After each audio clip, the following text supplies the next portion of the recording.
Good morning. I am here live in Costa Rica per usual. You see my car in the background.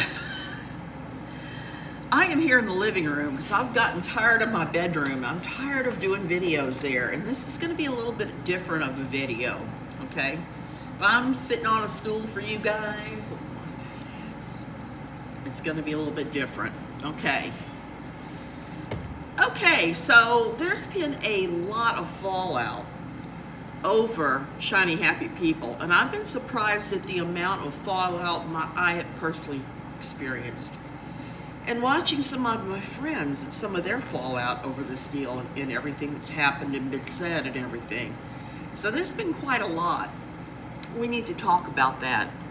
Hey, everyone. Unfortunately, I can't see Jack. You know what? And I may have to... Okay. I wanted to redo the live chat. I guess we're going to figure that out. Let me see if I can adjust myself so that you're not looking at everything over there.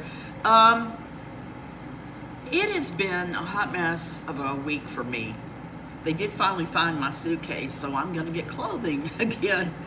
So I'm actually pretty hyped today about that because I was really stressing about that yesterday especially. It's hard to get plus sizes over here. It just is. So a lot's been going on. I'm Suzanne Tidkamar, if you don't know. I used to write a column called No Longer Quivering about the quiverful movement about Evangelical Town. And I'm supposed to be working on my book right now this week, but I've had some setbacks because of Shiny Happy People and my physical condition and what happened to me when I flew back here. Welcome to paradise. You're here in Costa Rica with me, and we're just having ourselves a good time. Okay. So it's been actually good for me to be back in Costa Rica because I'm not having quite as much, I'm just going to say it, trauma from this thing. I've been able to move a little bit past. I actually said to Cindy Kunzman the other day that I was kind of over everything. Watching, my daughter was trying to help me, okay?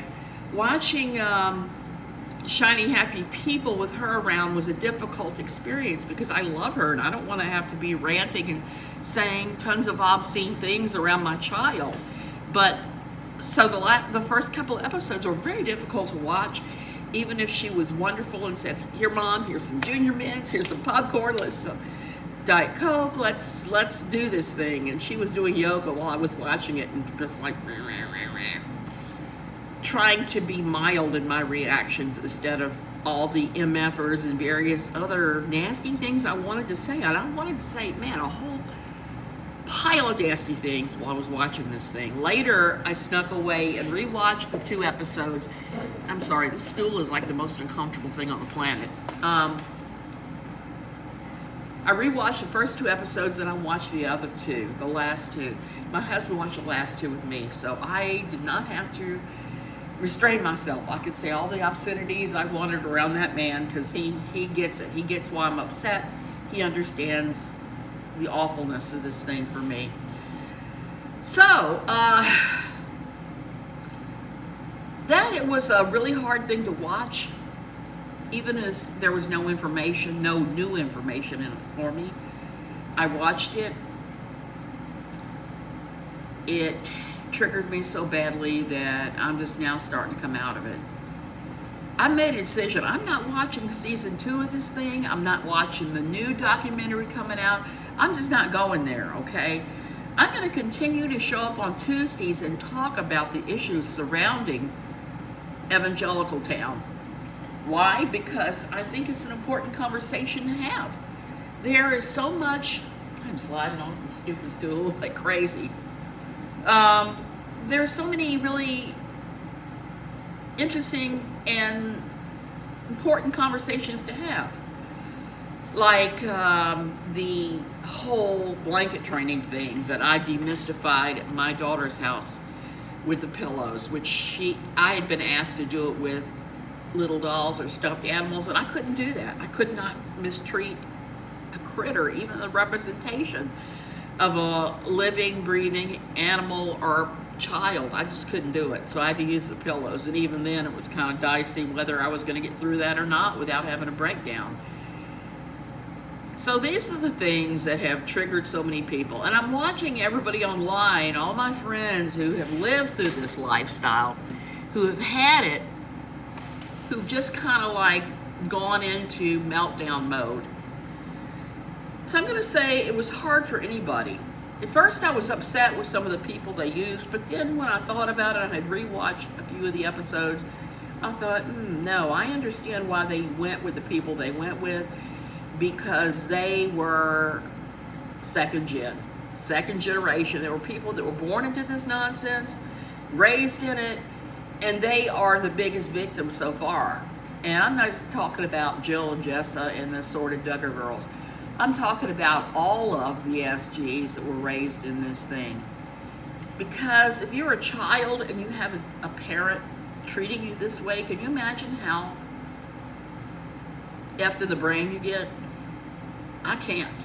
I mean, I still struggle with the way I was raised. And I was not raised like that at all. I was raised in a Catholic family. I was raised going to my father's Episcopal church. So I wasn't raised in Taco Tuesdays. I wasn't raised in tacos. I wasn't raised in the whole totalitarian, authoritative church organization. Not at all. Maybe if the Catholic Church was that way, I just never experienced it that way when I was a kid, way back in the 60s. So I'm watching everybody else and just kind of just really nodding my head going, yeah.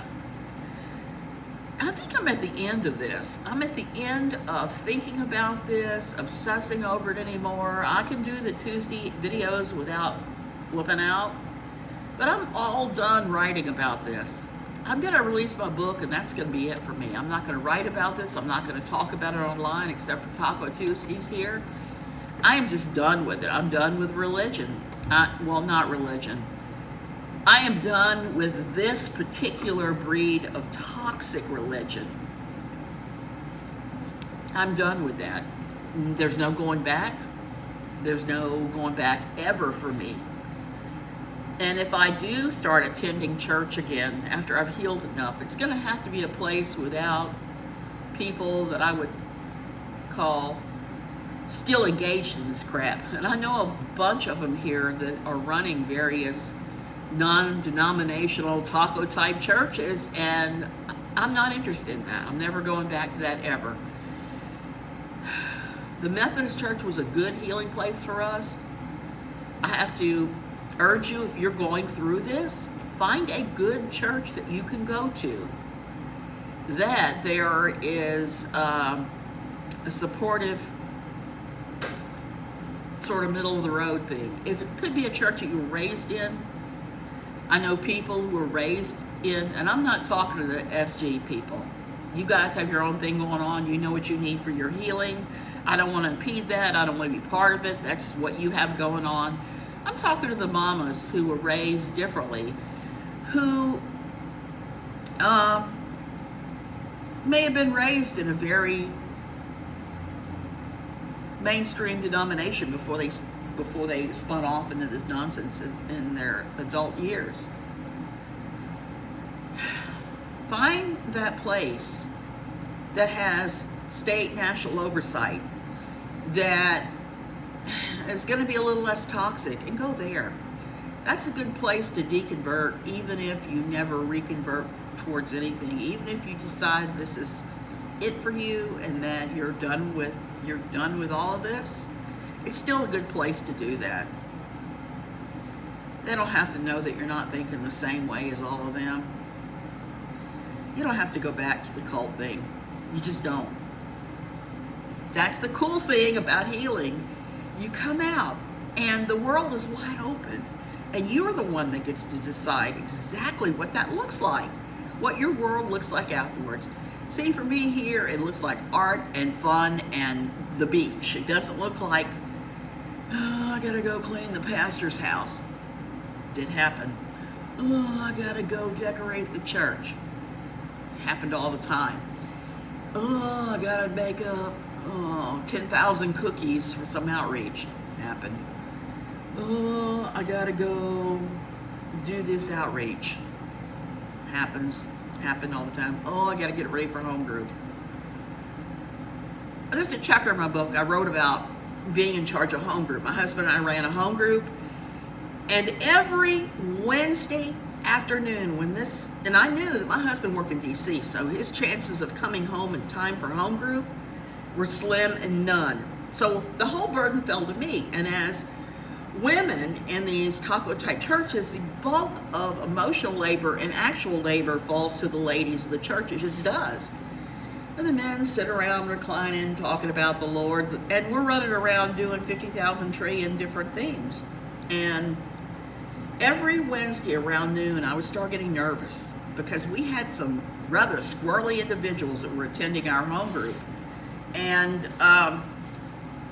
one of the guys, I'll call in the book, I call him different names like Nylon Ned and Dacron Danny. I have different names for him and his buddies like that.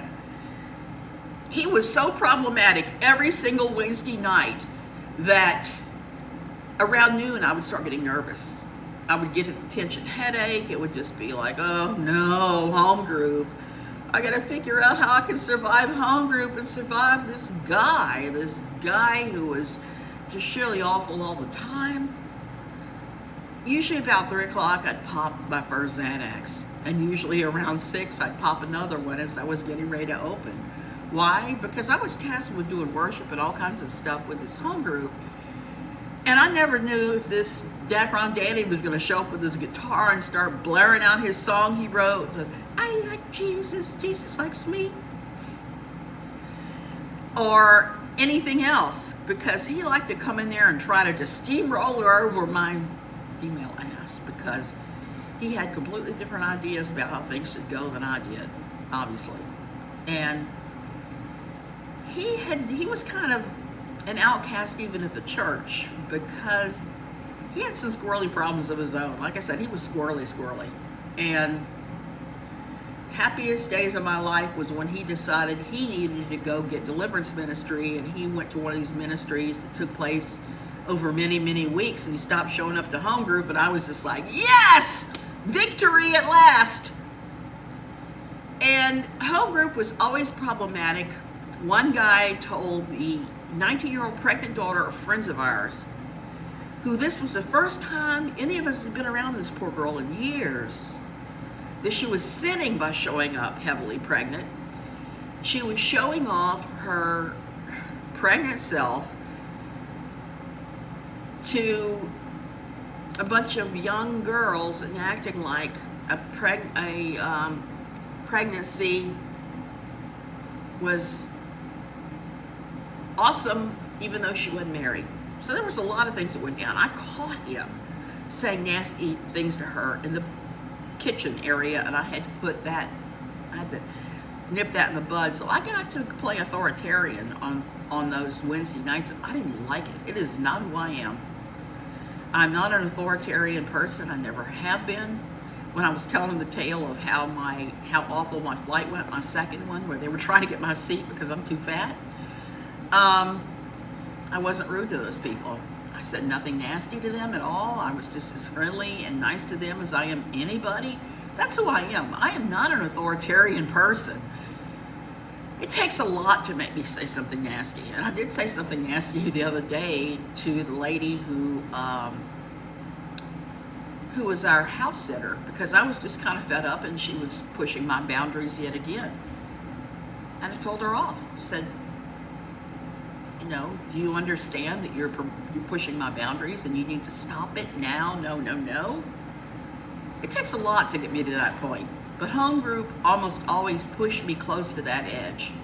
So many times. Now, it was great when my best friend Joni would show up with her husband, and we would worship, and we would do soaking, and we would have a good time. It was her and I and a few other people. It was awesome. But it was, when it was everyone in our little town that was part of our church, it was a nightmare. So just like I stopped doing that, I am going to stop writing about this. My book will be my final words on this. And I have to go back. I have to reach enough of a, I have to get enough of an emotional Xanax. Does that make sense? Before I can even reopen the file and do the final edit. I'm just so highly triggered by that stupid documentary series that it is ridiculous, and I don't need to be. I need to be just enjoying my retirement here. I did want to say I'm watching someone else who's been triggered and kind of laughing a little bit. It's a horrible thing to be triggered, but I'm watching the troll, everyone's least favorite YouTuber. I'm watching her have positive conniption fits still to this day, more than 2 weeks after the documentary came out. And just still having a fit about it, trying to denigrate everyone connected to it. And I'm just like, either she is more triggered than I am, or she's just red hot mad. The new documentary series coming out next year, I want to see how she reacts to that. Again, I wasn't contacted for that one, nor do I want to be contacted for that one.